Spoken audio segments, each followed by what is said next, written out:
thina ke futhi sakhulwa kwakunenkinga eningi kithi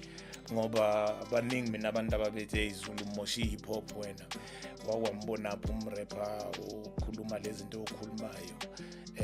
ikakhulukazi phela kwakurapwa ngesilungu kakhulu mase kukhona ikasi rap kwakuyikasi rap ukurapwa ngekasi rap kakhulu yabo so nami ngangirapha ngesiZulu but obvious kokunye ubuye uthi kancane kwikasi rap ubuye uthi obvious ngeke uzuraphe ngento ongayazi ongakhulanga ngayo you understand so isiZulu bekuhlezi kuyinto engigqugquzelayo ngaso sonke isikhathi ekimi ngirapha ngesiZulu ngwina back to the city la ngangibawina ngazi isiZulu nginqa bona abafana ababethe Abaskusku. yeah ababethe ukuthi wena umoshi rap wenzani ngabaginqa la 2013 I was the first one to win